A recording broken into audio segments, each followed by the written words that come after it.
Welcome to Calming the Chaos podcast, where we help you find peace in a chaotic world. I'm your host, Tracy, licensed mental health counselor. Calming the Chaos provides self-help resources for people in crisis. It's not a substitute for counseling or psychotherapy. Thanks for tuning in. And now, let the chaos begin.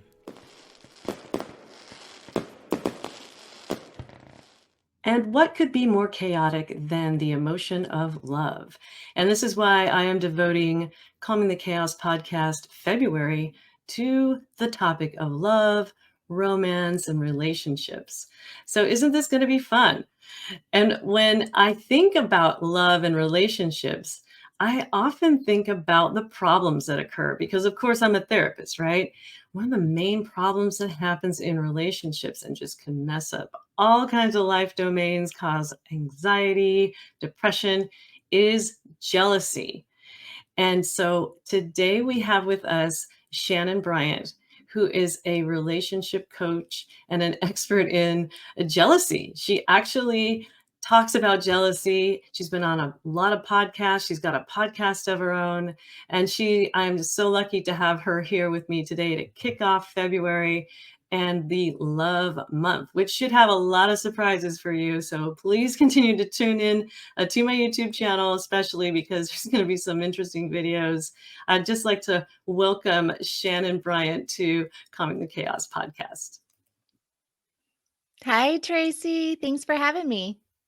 Oh, you are so welcome. Thank you for being on here. I appreciate you and your expertise.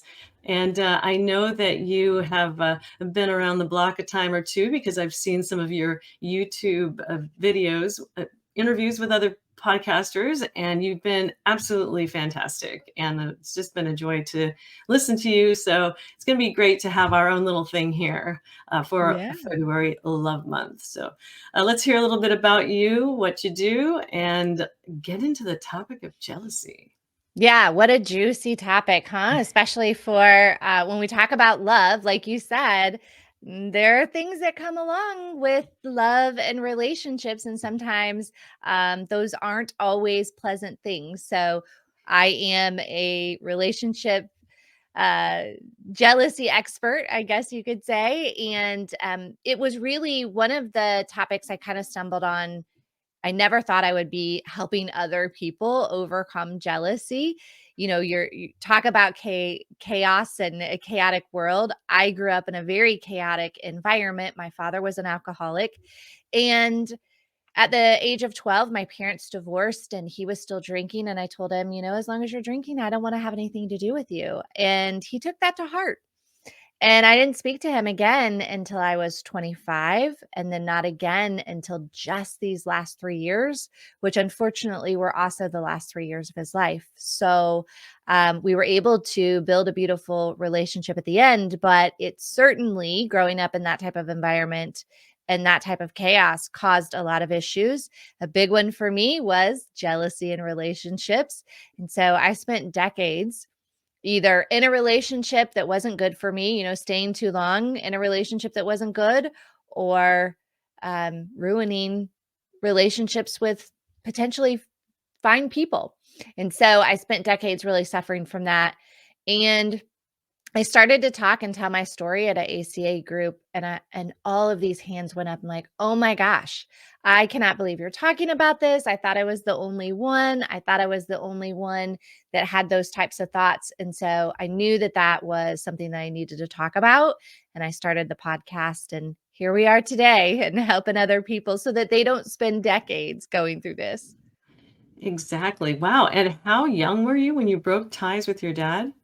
I was 12, and I didn't think of it at the time, and certainly didn't know at the time what a statement that was or what a stance to take. I just knew that I didn't want to be around it anymore, and it was scary to me, and it was chaotic to me. And I asked him, I don't want to have anything to do with you as long as you're drinking.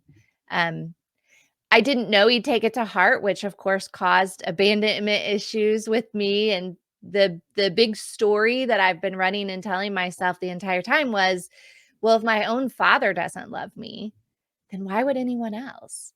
And so Yeah. when you run with that kind of story in the background, certainly jealousy can be something that pops up. So insecurity of a 12-year-old, it kind of translated or transferred and continued into relationships that you had in the future. Mm. And then what made you want to become a relationship coach was just that outstanding, just sort of resounding, yes, yes, that's me. And they could totally relate to what you were saying. And I guess you wanted to just kind of take it further then and learn a little bit more about it. Yeah, I knew how hard it was for me and how long I had been working on it, and there's not a lot out there. There are very few people that are talking about jealousy in relationships and being a jealous person. It's very embarrassing. People take it as shameful. And, we're not putting Mm. it on our dating apps like, I'm super jealous. I'm going to go through your phone. It's not stuff that we're really advertising, but they're real struggles. And so many more people struggle with it than you would know. So when I saw that response from people and realized how alone I felt, and that there were all of these other people that felt like there was something wrong with them, they felt like they were crazy, they felt like, they could never overcome this. I wanted to help in any way that I can, because there's a lot of time wasted when your attention is focused on your partner 90% of the time. You feel like, I can't focus and be with my kids. I can't focus at work because I have, all of this running in the background. I'm constantly anxious. I feel stressed all the time. That's just not a healthy lifestyle to live. So I thought, okay, if I have to be the one to tell the really embarrassing stories of things that we do when we're feeling jealous, I'll be the one, so that other people can feel like, "Oh my gosh, okay. I'm not in this on my own." And I'd like to know what your definition of jealousy is, because as a Mm. therapist, we think of jealousy as an emotion, but we also hear it used in a context where some people actually mean the word envy. And there's a subtle difference between the two. And I can explain it from a therapeutic stance, but I just want to know from a relationship coach and a jealousy expert, what do you say that jealousy is? Yeah. So to me, I classify them two very different things. So envy is more about wanting something that someone else has. So maybe someone has a great car. Maybe they got that promotion that you wanted. Maybe you're envious of your neighbor's house because it's bigger than yours, or brick and yours isn't, whatever those things are, but it's wanting something that somebody else has. Jealousy is the fear of something you have being taken from you. And so that's how I differentiate the two. So we're definitely talking about the jealousy part, where that fear sets in. You have anxiety about what your partner's doing. Are they going to cheat on you? Are they going to leave you? And Mhm. so that's the jealousy piece that I focus on. Yes, and that's where it comes into play with relationships. Those are exactly the same definitions. Thank you so much for not having me say that, because you said it perfectly, exactly the way I would say it. Great. So yeah, in relationships, I'm in a relationship, say, and so I have something, which is a partner or boyfriend, friend, or whatever, and I'm afraid that by some chance they'll leave me, something will take them away from me, they'll decide they don't want me. There's this sort of insecurity then about the Mm. relationship then if there's jealousy involved. Yeah, absolutely. Yeah, that insecurity is going to come in all different ways. Sometimes, there are some underlying ways that this shows up, I guess you could say. There's sort of three really that I talk about quite a bit: projection, protection, and competition is where I see this jealousy show up. So that, that projection part, a lot of times what I ask my clients is, that are really worried that their partner's going to cheat on them or they're going to leave them, it's a question back, and an honest question of, have you cheated in the past? Is this Mhm, something, are you too flirty at work? If you're worried about their coworker or something going on, and it's not always the case, but it could be there. And so if they're doing those things, they're projecting that onto their partner. Or it could be that they were in a past relationship where they were cheated on, or a series of relationships where they were cheated on. And now they're projecting that and being fearful in their current relationship.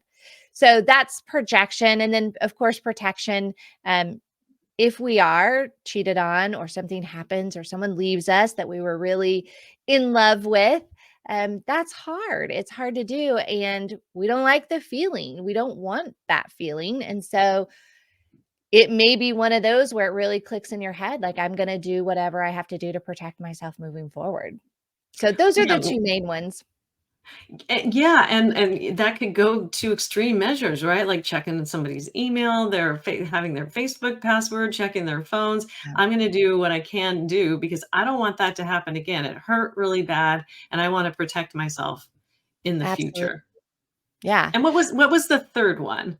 The third one is competition. I don't see this a whole lot with my clients, but I do see sometimes there's a little bit of competition maybe with friends. So they might be insecure and jealous in their romantic relationship, but then they also, if there's a friend group and two of them are hanging out together and maybe that person isn't invited to go, or they are just couldn't go, they get some jealousy about that relationship and worry that they're going to bond more of a relationship. Or sometimes people will feel like, if I don't go and hang out, they're not going to invite me anymore. They're not going to like me anymore, or they're going to build more of a relationship. So that's a little bit different, but it's still in that relationship realm. But I see it more on the romantic side. Yeah, so then let's talk about the romantic side and the type of people that you are able to coach through this stuff. And what is, if you could describe maybe a typical person who comes in with the most common Mhm. problem, and let's go through that a little bit and see how you could help that person, if you would. Yeah. Well, so far, I'm really seeing that people fall into two buckets. So, one is either they grew up in with some type of dysfunction. Maybe they had a parent or both parents who weren't really functioning as proper parents to a child. Some type of, as I mentioned, chaotic environment that may be similar to mine. The other bucket is they feel like they had a really stable upbringing, but maybe they were in a relationship or series of relationships with infidelity. And so, that your brain is going to tag that experience and tag it as, like I said, I don't want to feel this anymore. And so then you start to develop some really insecure habits to protect yourself from going through that again. That insecure habit loop is really where this is showing up in people's lives. So I always say, jealousy isn't the problem. Jealousy isn't a problem. It is a solution. It's trying to solve something. And so, what is that something that it's trying to solve? In my case, for example, I kept telling myself my whole life, well, if my own father doesn't love me, who else would love me? I must not be worthy of love. If he can't stop drinking for me, then I must not be worth it. And I took that story and those thoughts and feelings into every relationship that I wasn't worthy. And so sometimes we have to dig in and figure out, like, let's break this apart. He had a disease, he had a drinking problem. It had nothing to do with my worthiness whatsoever. Hmm. Yeah, that's seeing the truth and not the story that you tell yourself about the truth, right? That's right. Yeah. Yeah. Well, okay, so I see, okay, let's just present a hypothetical for you. So somebody is in a relationship, a romantic relationship. For cases of this, we're going to assume that it is a heterosexual relationship. Okay. And the female partner is extremely possessive and not wanting to let the male partner out of her sight because she is afraid. They're not married. They're just like seeing each other, boyfriend, girlfriend, whatever you want to say. Mhm. She does not want to have this person out of her sight. And if he is out of her sight, she will follow him around or try and track him and to Mhm. see what he's up to all the time. Like he gets no free time, no free Right. space, no independence. Have you seen that quite a bit in the work that you do with couples or people? Yeah, they definitely are afraid to let go. They're afraid to trust. I mean, that's the whole thing. It's a fear of putting trust into someone else, believing someone else.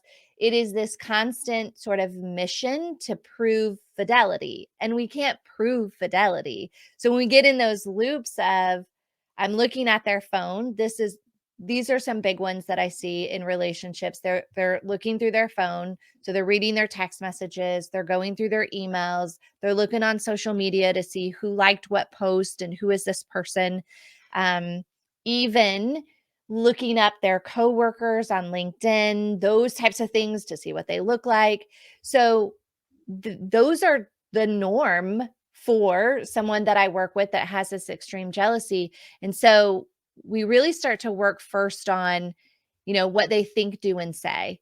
So kind of going to those three things, because the first step really is you've got to get self-aware of what you're doing and getting someone. Some people know it, some people need a little convincing or a little show that it probably has nothing to do with what their partner is doing. But we go into it thinking, well, if you hadn't looked at this person or if you hadn't done this thing, I wouldn't be feeling insecure.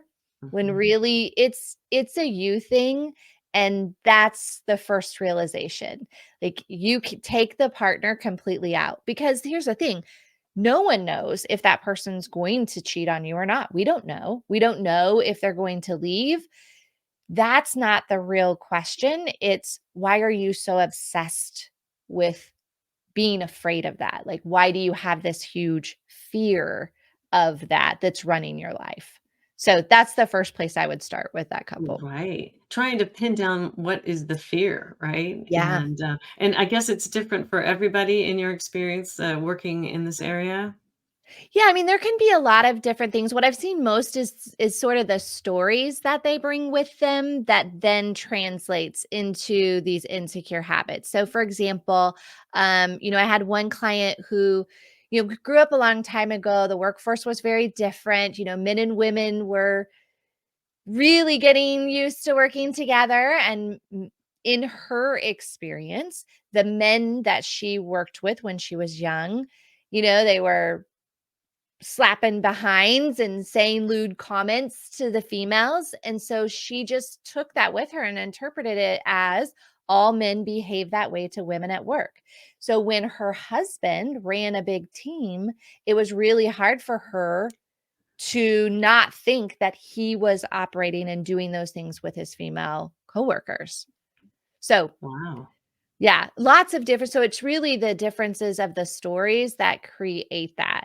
And so then we kinda take, okay, let's pull out that junk drawer, dump it out. Like, let's look at all of those thoughts that are going on and that are behind the scenes, and let's just see, does that still make sense? Is that still relevant today? How is that showing up, and how is that leading your life right now that might not be worth it? Because a lot of times we don't do that inventory.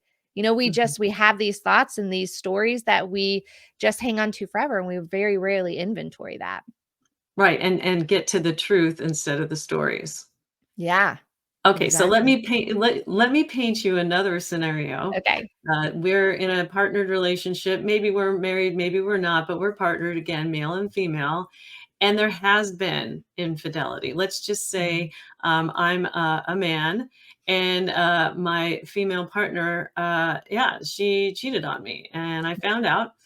And now I'm extra sensitive and looking at things that she is doing, and there actually has been a history of that. How do you work with a person who has actually been cheated on? Mhm. Yeah, that's definitely a hard thing to overcome. Again, one of the first things is realizing that it's sort of the same where I was talking about my father, right? His alcoholism had nothing to do with my worth. That person having that affair, cheating on you, whatever they were doing, doesn't bring down your worth. It doesn't have anything to do with your worth. And so, yes, an affair is difficult to overcome. I had a really great um,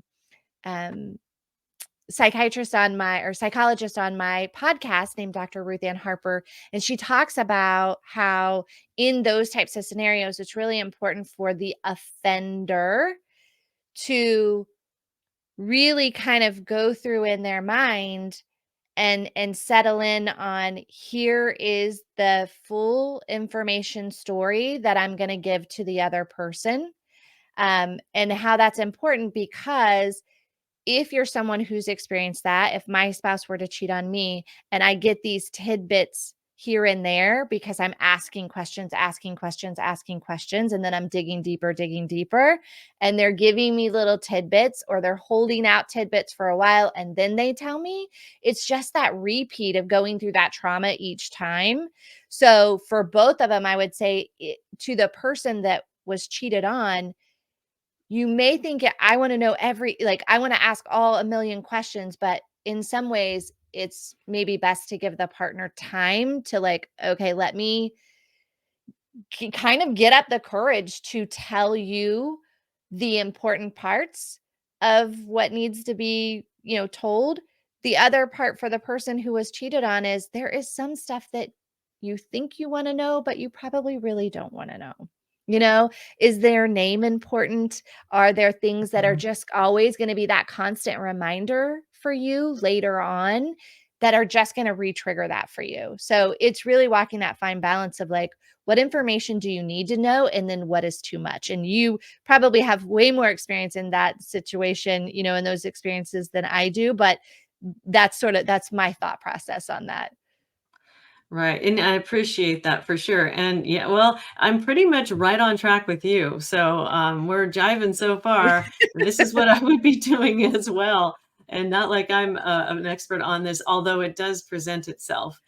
Sure. Let's shift perspectives a little bit here. And I don't know if you actually work with the person who isn't the jealous person. We've been talking so Mhm. far about the person who is the jealous person and is struggling with jealousy. But what about the person who, say, in the first scenario, the male and the female, the female is looking at him, tracking him, and Yeah. following him all around, looking at his phone, all this other stuff. And he's doing nothing. He's actually doing everything is innocent, and he is wondering what the heck is going on with this person and why is she so all over my stuff when I'm not doing anything wrong at all. So, do you ever work with the other partner? Yeah. So I haven't worked with them directly. I get asked this all the time. Will you please do stuff for the partner? My husband, even, who unfortunately had to go through this with me, um, says one day you're going to have to get to that point. But I do have where I share with my clients to say, hey, as much as you don't want to hear this is something that you may want to talk to your partner about. Is when we're jealous, we're constantly looking for that reassurance from our partner. We get into this really bad insecure habit loop where we think, okay, I have this feeling and I'm feeling really insecure and I feel sick at my stomach and I feel anxious and I just need to look at their phone and Mhm. make sure everything's okay. Or I just need to ask them, do you find her attractive? And I need them to say, no, they don't, to make me feel better, right? I need that reassurance from them. Mhm. The problem with that is when your partner gives you that on that every time ask, it keeps that person in the loop because now, okay, I feel better for a minute. And truly, sometimes it's minutes, an hour, a day, but I am right back into needing to go through their phone again, needing Mhm. reassurance again from them. And so I would say to that partner, as difficult as it is, um, don't feel like you always have to give into that reassurance. There's a way you can be supportive in encouraging them to talk to somebody, encouraging them to get help, and trying to be calm and not raise the level because usually they're very elevated. But you don't have to give in to that reassurance. And it doesn't have to be okay that they're going through your phone. Yeah, because you're reinforcing that behavior of continuously Mhm. asking for reassurance if you're giving the reassurance, right? So, Yeah. like I say, "Do you love me?" "Yes." A minute later, "Do you love me? Do you like the way she looks?" "Yes." Yeah. "No." And so, yeah, that's a great tip for anybody who's out there who is on the receiving end, Yeah. of a jealous partner. I wanna ask you too, how do you distinguish between whether a jealousy level intensity is going to Mhm. be manageable or toxic? Like, if if a person continues to be innocently going about their lives and a Yeah. partner believes that they are indeed cheating on them, they've got this idea cemented in their head that won't leave, and the Right. partner is completely innocent. How do you distinguish between just, manageable jealousy and when we really do have to think Mhm. about toxic jealousy? Yeah. Well, and I would say my relationship got to toxic. Um, should my husband have left? Probably. I mean, honestly, and I say that all the time. Should he have left? Probably. Thank goodness he didn't. Um, because he saw that I was I was trying and I was working on it. And so he was patient enough and cared for me to wait through that. But it did get to a point where, I mean, we couldn't go to dinner, we couldn't go to the movies, we couldn't go to events because I would have a meltdown. I would either have an explosion or a meltdown, and it ruined our time. It would ruin our dinner. We would have to leave the event. And he got to the point where he felt like he couldn't even look around because I would think, "Oh, he's looking in that direction. He must Yeah. be looking at her." I knew he was going to look at her when he could have just been looking to see where the bathroom was or, a picture on the wall. So when it does get to that toxic point, it is hard. It's that um for the person on the receiving end of it, you do have to decide, like, is the other person really trying to work on this? Are they taking steps to work on it? Or do they just keep blaming you? Um, Mm. because if you're not seeing any change there or any attempt to change it, then yes, I would say, you need to consider the relationship. The wild thing though, that like for someone who is jealous and who is feeling this extreme jealousy, there's no one else that would wish more that they weren't like that than that person. Like, they would Exactly. do anything to change it. They feel like, "Oh my gosh, just tell me what to do. How do I change this?" I would do anything. And so, even though their actions may come across as a I could be very, very mean in those instances. And it's just not who I am naturally, normally under normal circumstances. So, really good people that are just really struggling.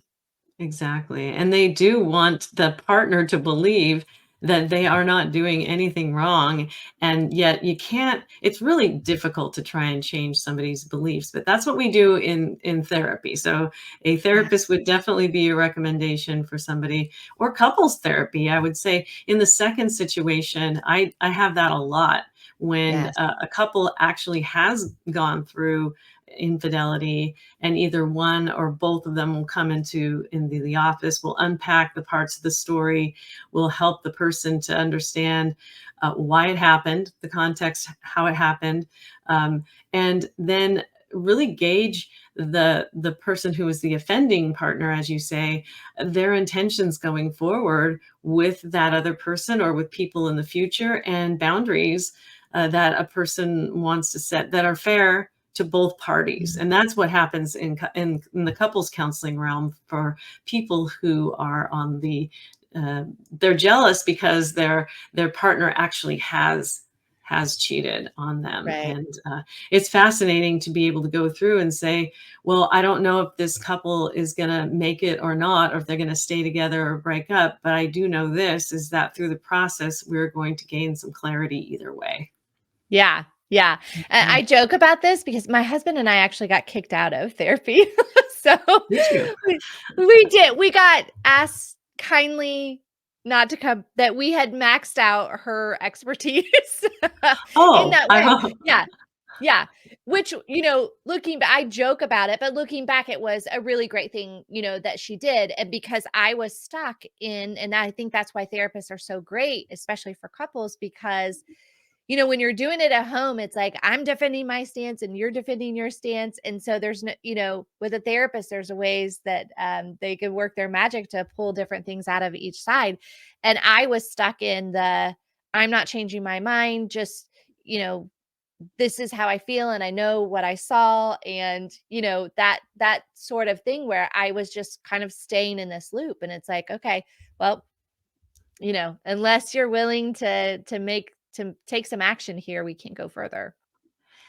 Yeah, it's a when you said "kick me out," there I hear that all the time, like, "Yeah, our therapist said, kick me out," but then you said and you qualified it by, "I don't have the expertise to, cope with the struggles that you 2 are coping with," and, hopefully, they gave you another name. If they didn't, then I hopefully you found some way out. It sounds like you're still, with your husband, so that's good. You did find a way out.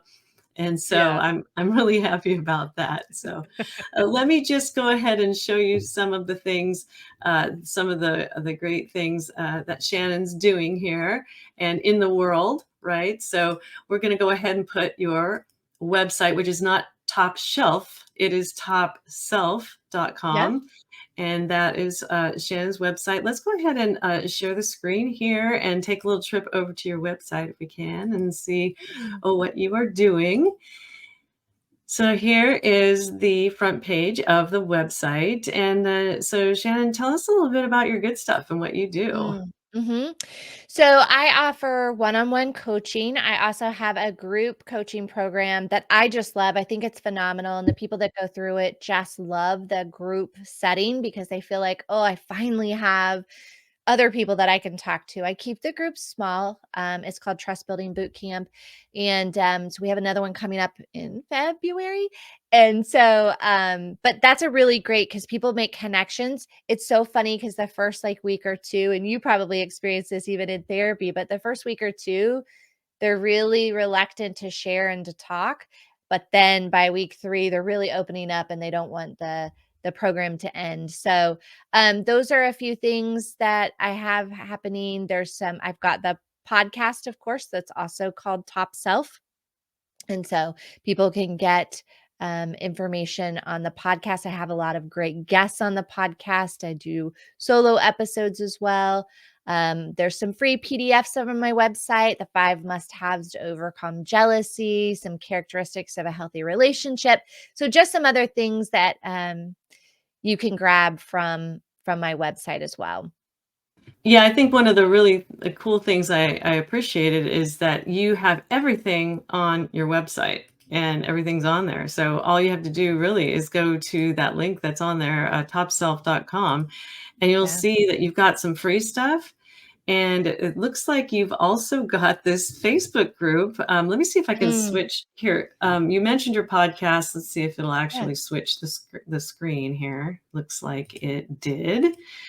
Yeah, beautiful. Yeah. I love that. And so you can, from her website, you can actually view all of her podcast episodes. So there's not a separate podcasting website there. It tells about it, and Mhm. there is about your host.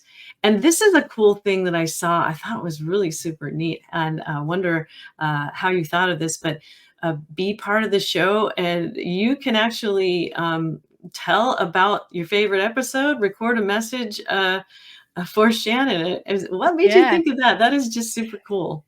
No, I actually learned that from another podcast. So it was a podcast to help podcasters.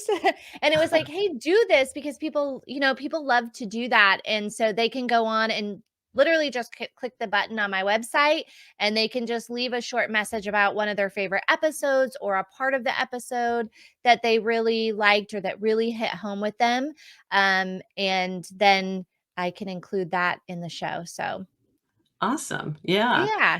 That is wonderful. I love that. And then you have, I don't know if it is on your homepage or if it's in your coaching page, but you Uh, have this great Facebook page that is called the Jealousy Junkie.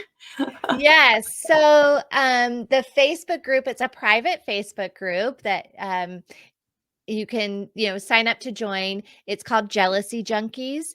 And the reason that I named it that, it was actually the original name of my podcast, but I switched it so that I could kind of expand out a little bit more in the podcast. But the Facebook group called Jealousy Junkies, I call it that because, we were talking about this cycle, this insecure habit loop that you get into, and it is very similar to someone who has any type of an addiction, or a lot of times I compare it to a chocolate cupcake of like, you know, I need this. I have this craving so bad. I have this itch so bad that I want to look at their phone. I want to look them up. I want to make this snarky comment to them so that they know, you know, I'm on to you, whatever that thing is.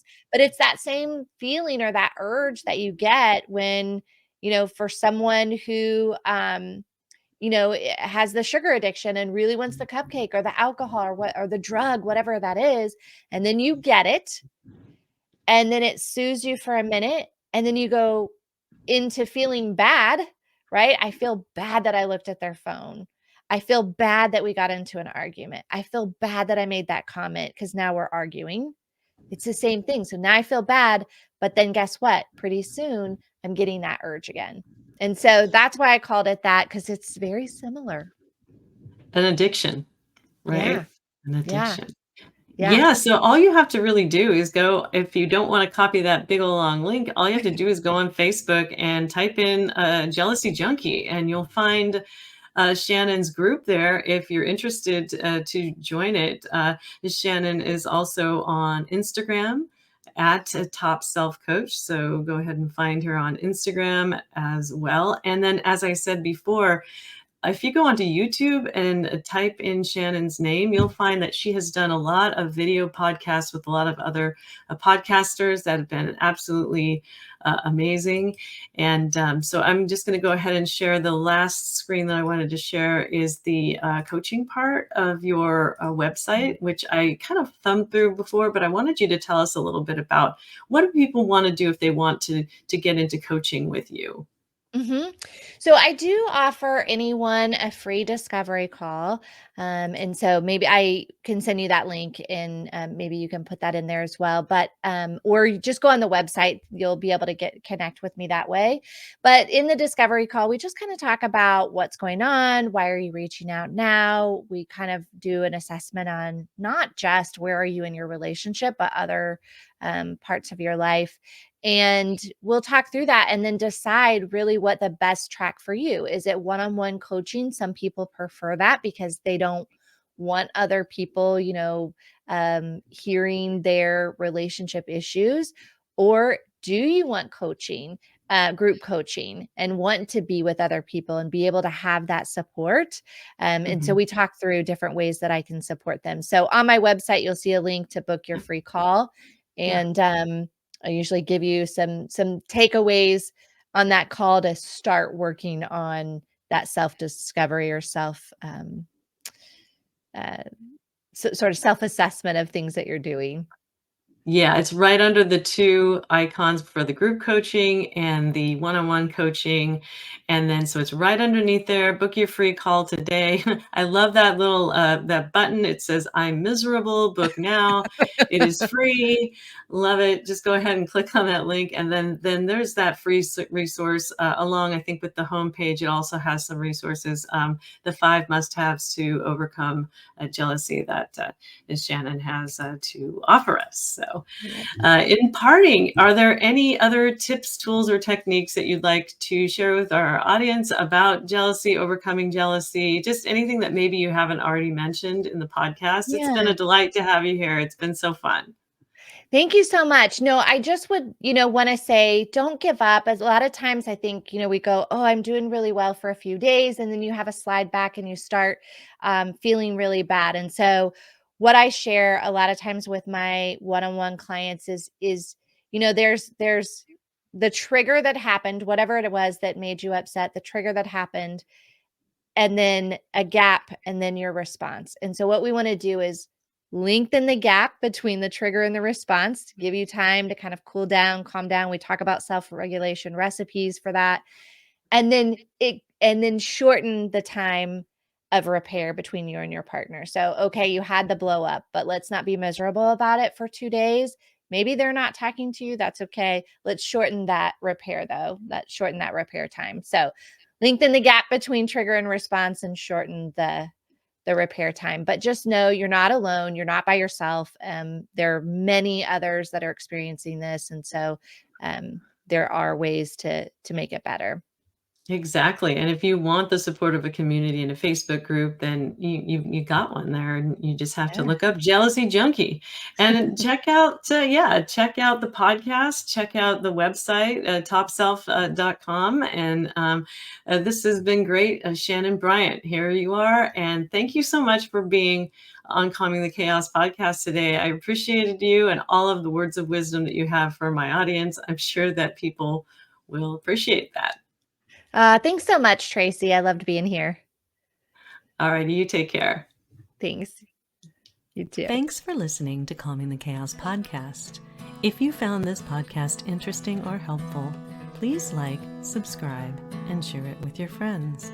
You can also go to www.calmingthechaospodcast.com to listen to all Calming the Chaos podcast episodes. I look forward to sharing my next podcast episode with you. In the meantime, take care. Howl at the moon or something like that.